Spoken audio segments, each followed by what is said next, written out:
Bismillahirrahmanirrahim. Assalamualaikum warahmatullahi wabarakatuh. Waalaikumsalam warahmatullahi wabarakatuh. Innal hamdalillah nahmaduhu wa nasta'inuhu wa nastaghfiruh wa na'udzu billahi min shururi anfusina wa min sayyiati a'malina. Man yahdihillahu fala mudilla lahu wa man yudlil fala hadiya lahu. Asyhadu an la ilaha illallah wahdahu la syarika lah wa asyhadu anna Muhammadan abduhu wa rasuluh.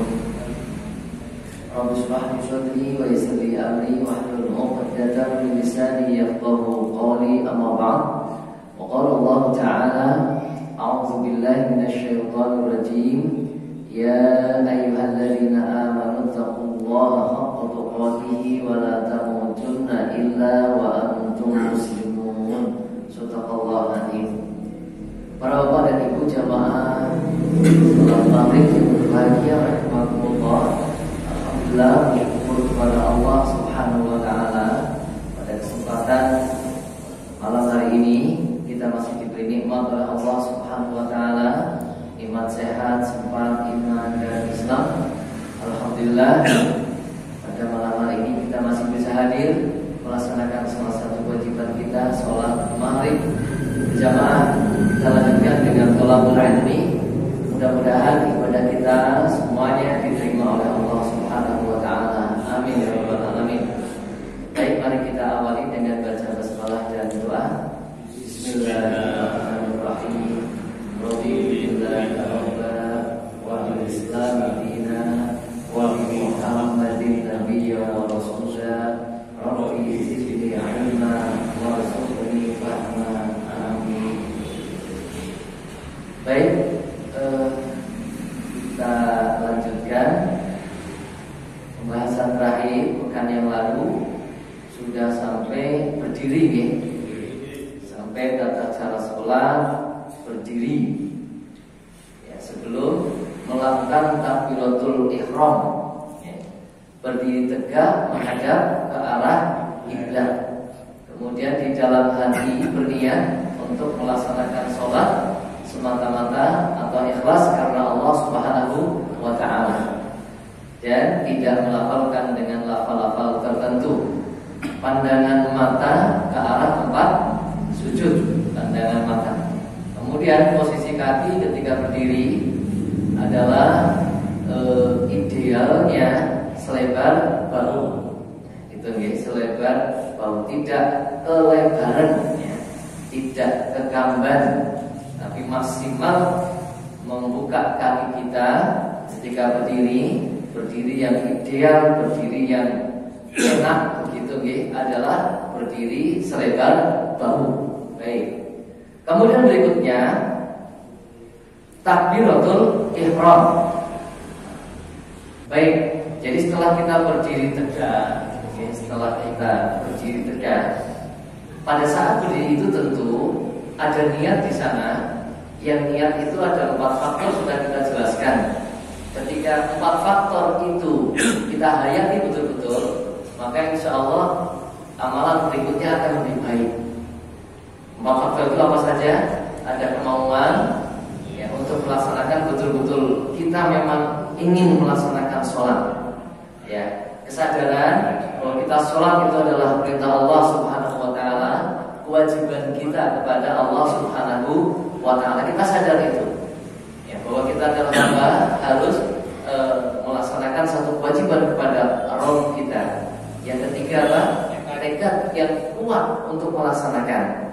Jadi tekad yang kuat untuk melaksanakan yang sebaik-baiknya, semata-mata mengharap ridha Allah Subhanahu wa ta'ala. Tentu yang kaitannya dengan yang keempat, yaitu mengharap ridha Allah Subhanahu wa ta'ala. Jadi tekad kita melaksanakan sholat kuat, bukan hanya sekedar rutinitas biasa, tidak. Tapi betul-betul saya melaksanakan sholat ya. Memang saya mau, saya butuh sholat, dan sholat memang saya diwajibkan oleh Allah Subhanahu wa ta'ala, dan semata-mata mengharap keridhaan Allah Subhanahu wa ta'ala. Kalau ini ada pada diri kita ketika menjelang takbiratul ihram, insyaallah akan bisa membawa sholat kita akan lebih baik, lebih khusyuk. Baik, setelah seperti itu kita lanjutkan dengan takbiratul ihram. Nah, ini takbiratul ihram adalah pembuka sholat.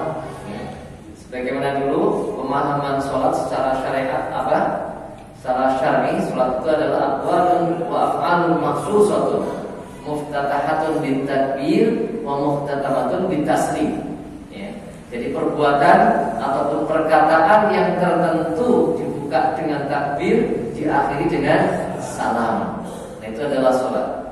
Maka kita tidak boleh melakukan sholat dengan gerakan ataupun ucapan yang tidak ada tuntunan dari Rasulullah Muhammad Sallallahu Alaihi Wasallam.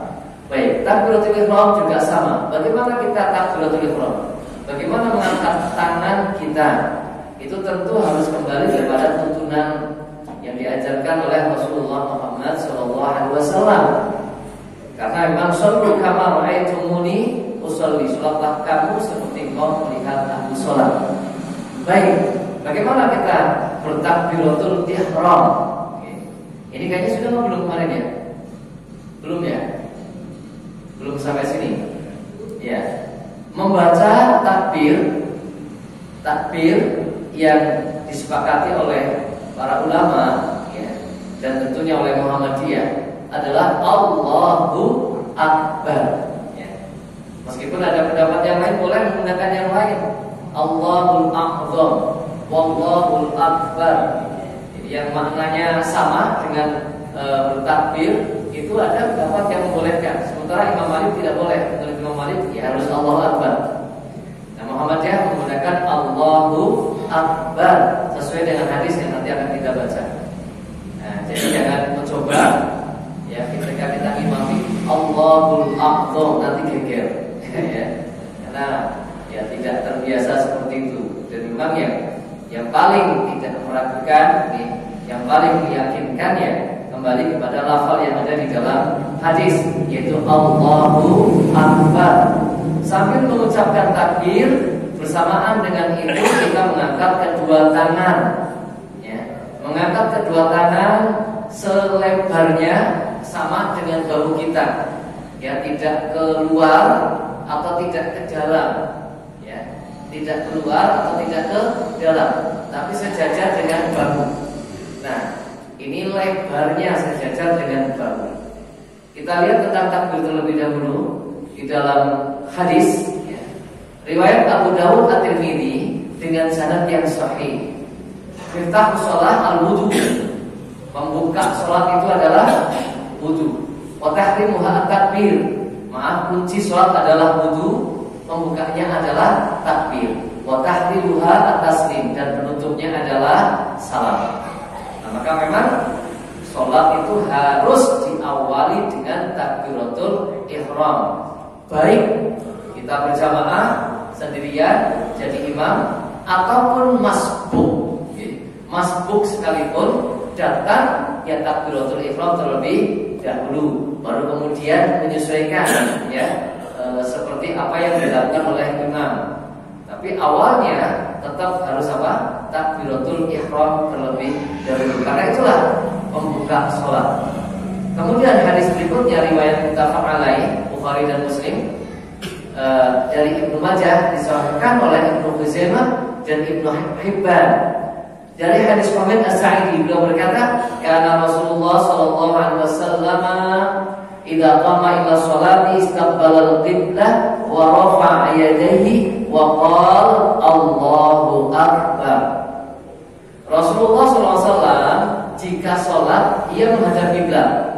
Nah, ini maka sholat sepakat yang ulama juga seperti itu. Jadi antara rukun sholat itu apa? Menghadap kiblat. Setelah berdiri menghadap kiblat. Ya. Dalam kondisi yang normal tentunya ya. Dalam kondisi yang normal kita harus menghadap ke arah kiblat. Kemudian mengangkat kedua tangan kita ya.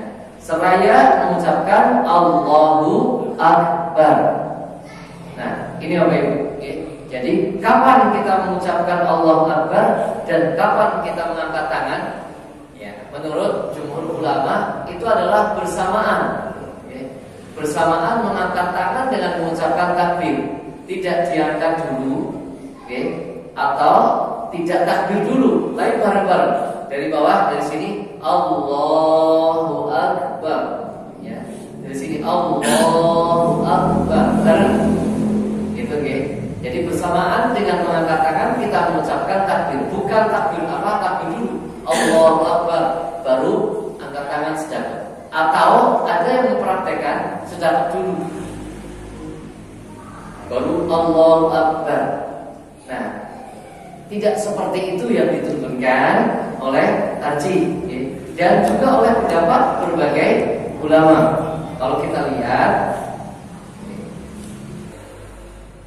jadi pendapat para ulama kita lihat, kita baca di dalam kitab Al-Fiqhul Islam wa Adillatuh, Hanafi mengatakan pendapat yang lebih sahih dalam mazhab Hanafi adalah mengangkat kedua tangan lebih dulu baru bertakbir. Ini Imam Hanafi. Kemudian pendapat siapa? Malikiyah, tangan diangkat ketika mulai dalam takbiratul ihram. Ketika memulai Allah, dengan punggung tangan menghadap ke bawah, menghadap ke langit, ke atas. Jadi kalau Imam Malik itu begini. Nah, jadi ininya menghadap ke atas, punggung telapak tangan itu menghadap ke atas. Itu Imam Malik. Jadi bukan kayak gini, tapi kayak gini. Dimulai kapan? Dimulai saat mengangkat Allahu Akbar, tidak sedekat. Itu Imam Malik. Nanti kalau yang berangkat haji banyak di sana model-model seperti itu. Kemudian pendapat Syafi'iyah dan Hanabilah, mengangkat tangan bersamaan dengan permulaan takbiratul ihram. Mengangkat tangan bersamaan dengan permulaan takbiratul ihram. Berangkat tangannya Allahu Akbar, dan akhir keduanya bersamaan dengan habisnya takbir, serentak, tidak saling mendahului. Ini pendapat jumhur. Jadi Imam Syafi'i dan Hambali, tangan Syafi'iyah juga mengikut Syafi'i, juga Hambali seperti itu. Ini sama dengan Muhammadiyah juga seperti ini. Jadi tidak takbir dulu baru sedekap, tapi bareng-bareng Allahu Akbar.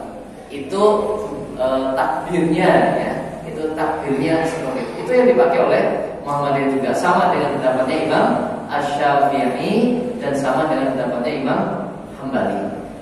Itu jadi tidak sedekap dulu baru takbir, bareng-bareng Allahu Akbar. Selesainya bareng. Baik. Kemudian tinggi mengangkat tangan, tingginya seberapa? Ini menurut pendapat para ulama. Ini menurut para ulama dulu. Kalau menurut Muhammadiyah nanti bagaimana gitu ya. Malikiyah dan Syafi'iyah itu setinggi pundak. Setinggi pundak mengangkat tangannya. Tapi setinggi pundak itu masih belum jelas Bapak Ibu. Setinggi pundak apanya yang setinggi pundak? Ini pundak saya.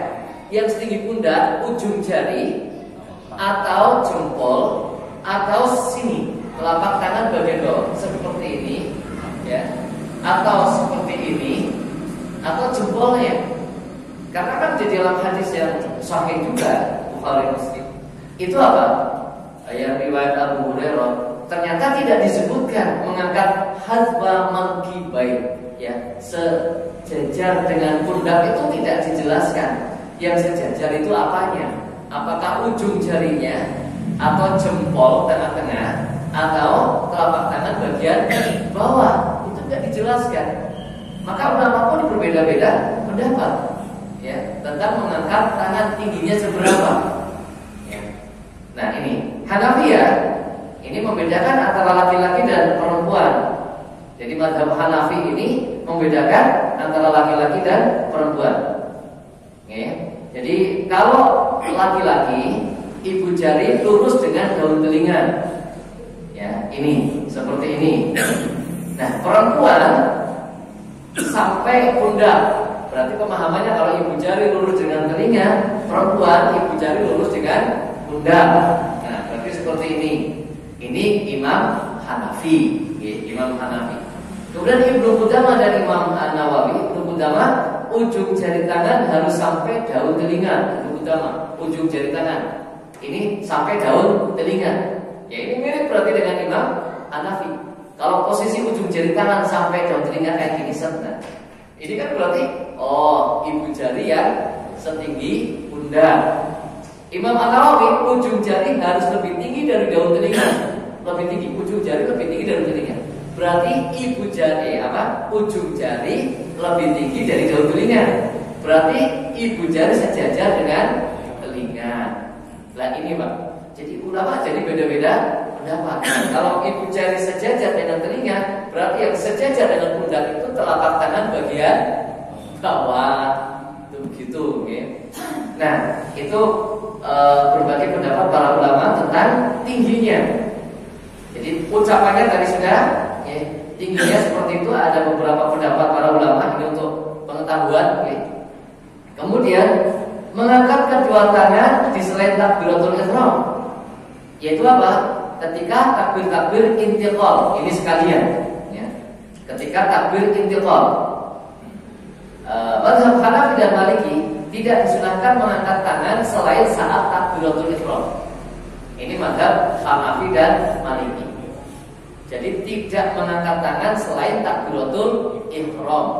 Jadi pokoknya ketika gerakan apapun ya, ketika sedekah ya sedekah, gitu ya, tidak mengangkat tangan. Ketika rukuk ya tidak mengangkat tangan. Nah itu ya. Jadi itu menurut siapa? Mazhab Hanafi dan Maliki. Kemudian Hambali, ya, itu disunahkan mengangkat kedua tangan tidak hanya pada takbiratul ihram, tapi ketika rukuk dan juga ketika i'tidal. Ketika akan rukuk, ya, dari sini akan rukuk, Allahu Akbar, ya. Ketika i'tidal, sami Allahu liman hamidah. Nah itu, ini Hambali. Syafi'i bagaimana? Disunahkan mengangkat kedua tangan tidak hanya pada takbiratul ihram, yaitu juga ketika rukuk, i'tidal, dan ketika bangkit dari tasyahud awal. Berarti berapa kali? 4 kali. 4 kali mengangkat tangan, ya. Selain takbiratul ihram, ya, selain takbiratul ihram berarti 3 kali.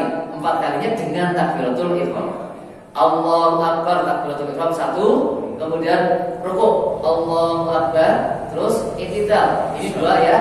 Sami Allahu liman hamidah 3. 4-nya adalah ketika tasyahud awal berdiri menuju rakaat ke-3. Menuju rakaat ke-3. Setelah tasyahud awal, maka Allahu Akbar diangkat lagi seperti mengangkat takbiratul ihram. Nah ini sama dengan pendapat Muhammadiyah. Jadi Muhammadiyah itu dalam hal kapan mengangkat kedua tangan seperti takbiratul ihram itu sama dengan pendapatnya Imam Asy-Syafi'i. Ya, ada 4 tempat, ada 4 saat ketika kita sholat disyariatkan untuk mengangkat tangan, ya, seperti takbiratul ihram. Kalau kita lihat di dalam kitab, nah ini nih. Nah, kemudian ibu jari sejajar dengan daun telinga bagian bawah. Nah ini pendapat tarjih sekarang. Bagaimana tarjih Muhammadiyah? Di dalam mengangkat tangan, angkat tangan ibu jari sejajar dengan daun telinga bagian bawah. Nah seperti ini. Ini mirip seperti pendapatnya siapa? Imam An-Nawawi. Ya, jadi ujung apa ini jari itu melebihi telinga. Nah di sini, ya. Nah ibu jari itu sejajar dengan telinga bagian bawah, bukan di atas, ya, bukan begini, tapi bagian bawah. Nah seperti ini. Ya, tapi tidak nempel, ya, tidak ditempelkan, tidak perlu ditempelkan. Kira-kira saja. Nah, di depan, ya, tidak harus di samping kanan kiri, telinga tidak. Ya, cuma tingginya kira-kira begitu. Nah, ini, nah, ini berdasarkan dalil yang mana memakai seperti itu. Oke, kita lihat dalil-dalilnya. Yang pertama, hadis Ibnu Umar radhiyallahu anhu anna Nabi sallallahu alaihi wasallam kana yarfa'u yadayhi khalfa mankibaihi idza fataha shalah. wa idza kabbara fi ruku' wa idza rafa'a ra'sahu min ruku' rafa'ahu kadzalik wa qala sami'a Allahu liman hamidah rabbana lakal hamdu wa kana la ya'malu dzalika fi sujud. Muttafaq alaih Bukhari Muslim. Ini tadi yang saya sampaikan bahwa hadis ini memang sahih. Tapi hadis ini menunjukkan Rasulullah SAW ketika sholat itu mengangkat hadwa mangkibai, sejajar dengan pundak. Itu tadi yang saya jelaskan, sejajar dengan pundaknya itu masih debatable, ya, masih debatable, masih bisa diperdebatkan. Yang setinggi pundak itu apanya? Sehingga ulama yang berbeda-beda, gitu.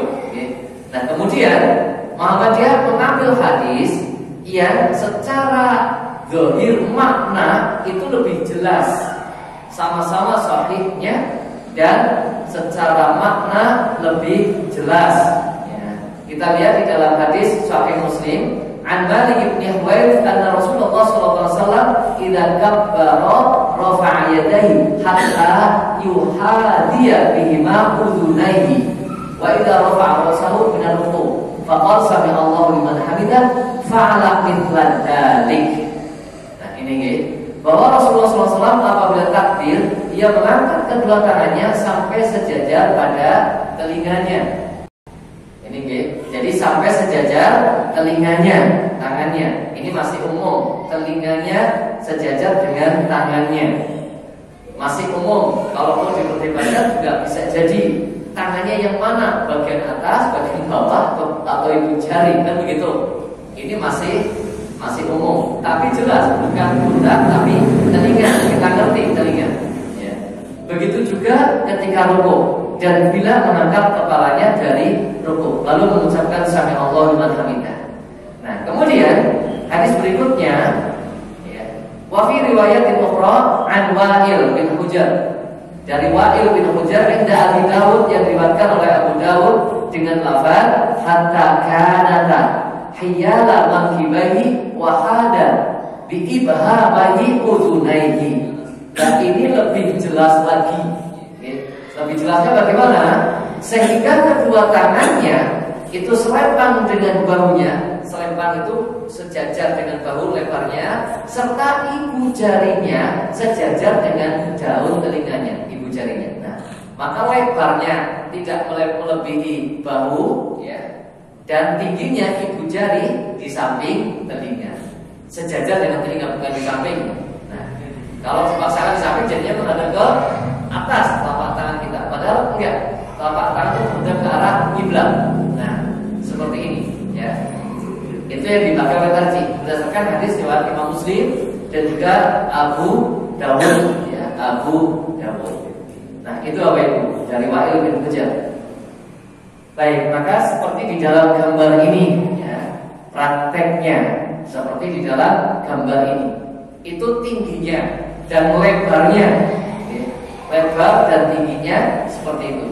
Ya, itu yang dipahami oleh Muhammadiyah. Ketika ada paham yang lain, ya monggo, itu paham yang lain, ya. Dan Muhammadiyah tidak pernah menyalah-nyalahkan yang berbeda, ya, tidak menyalahkan yang berbeda. Ya, itu apa itu? Bahkan yang tidak secakap pun itu tidak disalahkan. Yang ingin menghadap ke atas saja, ya tidak menyalahkan. Jadi Muhammadiyah hanya, ya, mencoba mengkaji, kemudian membantu umat warga Muhammadiyah dan siapapun yang membutuhkan untuk bisa diamalkan dengan mudah, pemahaman yang mudah sesuai dengan hadis-hadis yang sahih. Baik, itu jadi posisi tangannya ketika takbiratul ihram. Berikutnya, jari-jari tangan sedikit direnggangkan.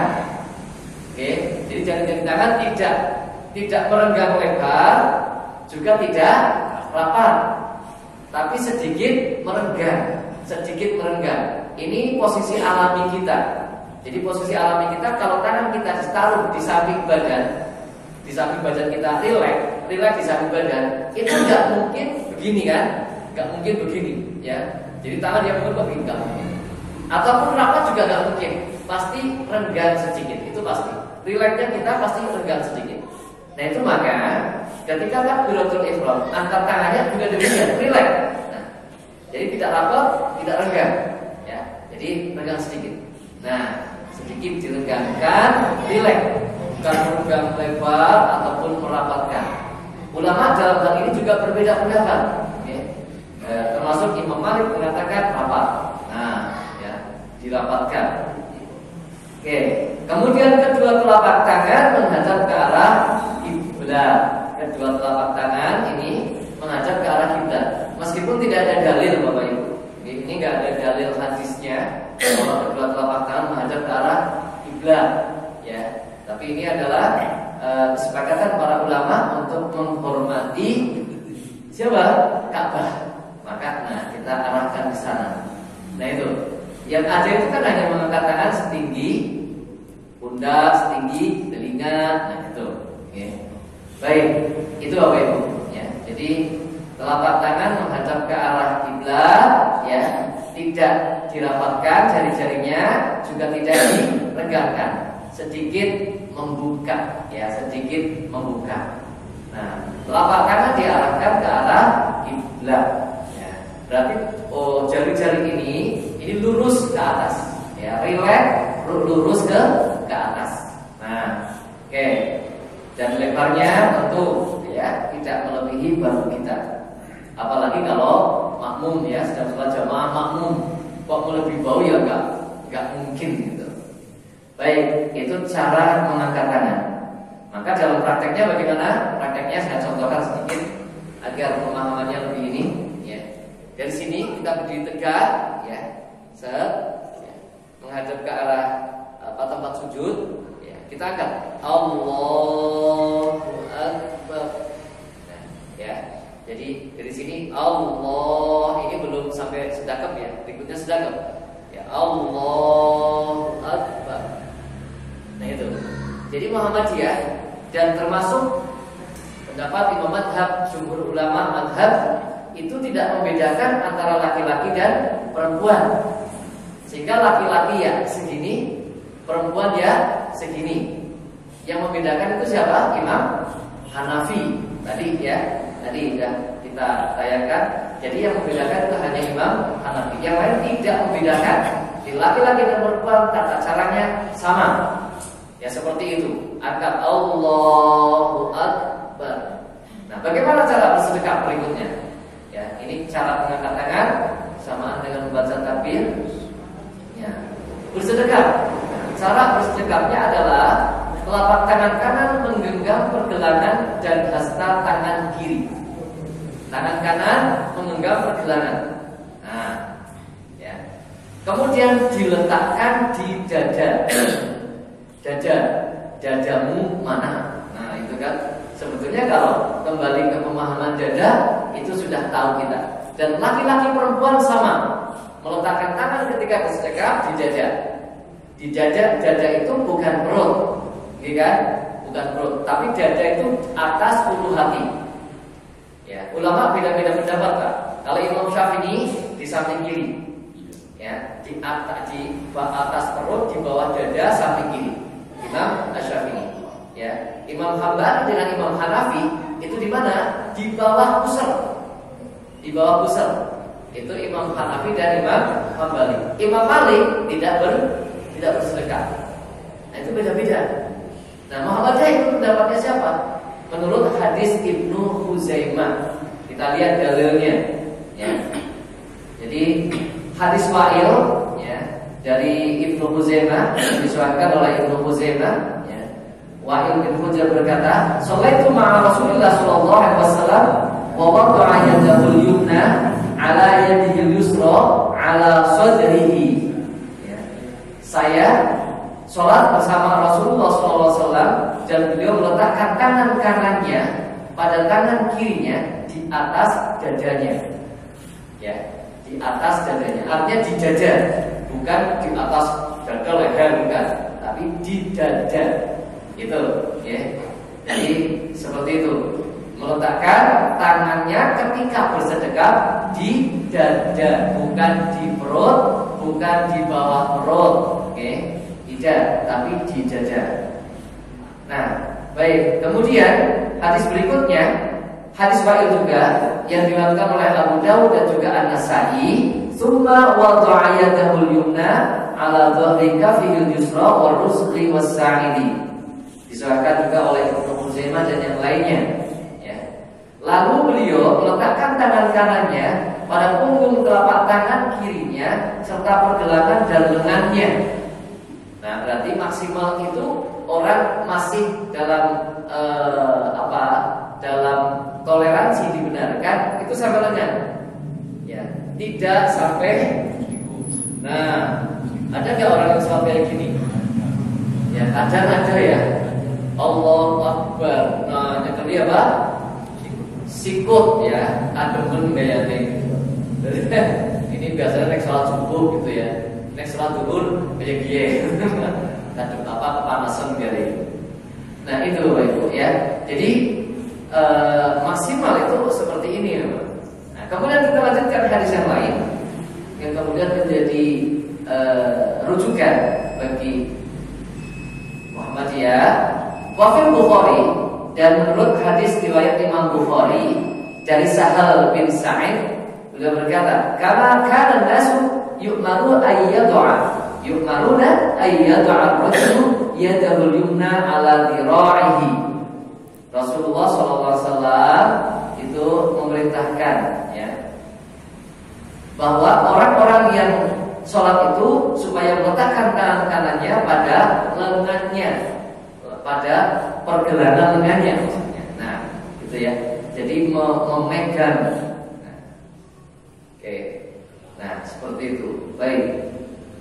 Itu cara bersedekah, ya. Cara bersedekahnya. Nah, jadi tidak di mana, meskipun ya seperti tadi saya sampaikan, kita tidak menyalahkan yang lain, gitu. Tidak menyalahkannya. Jadi pemahaman Muhammadiyah untuk diamalkan, ya. Misalnya dari Nadiyin ada Bahsul Masail, ya monggo silahkan dengan Bahsul Masailnya, yang Salafi silahkan dengan pemahaman Salafinya, ya. Si orang sholat ya silahkan dengan pemahaman orang sholatnya, gitu kan. Kalau di samping ada yaitu Imam Syafi'i. Imam Asy-Syafi'i berpendapat seperti itu. Nah, hadisnya ada apa tidak? Nah, itu ya persoalannya di situ. Jadi kita belum, kalau saya sendiri memang belum menemukan hadisnya, ya. Jadi wallahu alam, saya belum mencari, karena memang saya tidak mencari itu. Itu terus terang. Jadi beberapa hadis yang muncul yang beralasan memegang jantung apa hati di sini? Jantung ya. Jadi memegangi jantung. Nah, wallahu alam, ya wallahu alam. Jadi seperti itu Bapak Ibu ya. Baik. Itu cara takbiratul ihram dan bersedekah. Ya, saya praktekkan dari takbiratul ihram dan bersedekah. Ya, angkat tangan, Allahu Akbar. Nah, ya, memegang pergelangan tangan. Ya, dari sini Allahu Akbar. Imam, makmum sama, semuanya seperti itu. Ya, dalam pemahaman Muhammadiyah. Itu Jadi dalam pemahaman Muhammadiyah.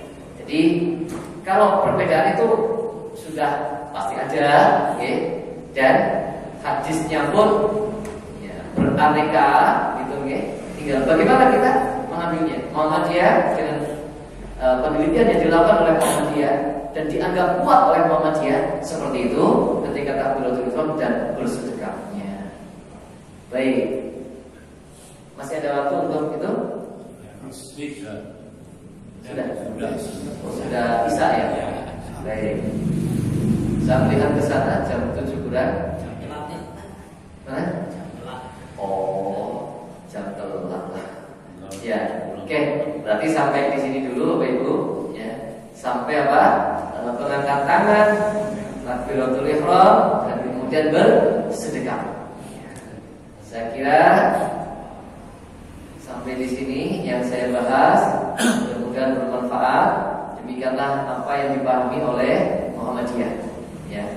Dan sekali lagi tidak pernah Muhammadiyah menyalahkan yang berbeda, tidak pernah menyalahkan yang berbeda. Cuma memang untuk pengurus Muhammadiyah, warga Muhammadiyah Muhammadiyah, ketika mengambil pendapat Muhammadiyah juga tidak keliru, ya. Otomatis patutnya ya kayak gitu. Si NU mengambil pendapatnya, NU mengamalkan hasil kajiannya NU. Si Salafi mengamalkan hasil kajiannya Salafi. Muhammadiyah mengambil hasil kajiannya Muhammadiyah. Salah nggak kalau seperti itu? Tidak salah, ya. Justru aneh ketika orang NU mengambil hasil kajiannya Muhammadiyah, misalnya, kan dipertanyakan sama orang kan, loh masa kayak gitu kan. Nah, meskipun secara syariat, secara umum ya tidak salah, secara umum tidak salah. Orang NU kaifiyah kayak Muhammadiyah karena mengambil hadis-hadis yang dipakai oleh Muhammadiyah, secara syariat ya tidak salah. Orang Muhammadiyah pakai yang lain juga tidak salah secara syariat, asal paham saja. Secara syariat tidak disalahkan. Ya, orang Salafi misalnya. Nah, yang penting jangan apa? Betul-betul mengaku yang paling benar. Nah, ini yang tidak dibenarkan sebetulnya itu, ya. Dan kita sebagai warga Muhammadiyah, maka mari kita kaji betul-betul apa yang menjadi keputusan Muhammadiyah, hasil kajian Muhammadiyah dengan dalil-dalil yang ada. Maka kita melaksanakan dalil-dalil yang ada sesuai dengan dikuatkan oleh Majelis Tarjih Muhammadiyah. Saya kira itu. Demikian, mari kita akhiri dengan kafaratul majlis dan hamdalah. Subhanakallahumma wa bihamdika asyhadu an la ilaha illa anta astaghfiruka wa atubu ilaik. Alhamdulillahirabbil alamin. Billahi taufiq wal hidayah. Nasrun minallahi wa fadlun qarib. Assalamualaikum warahmatullahi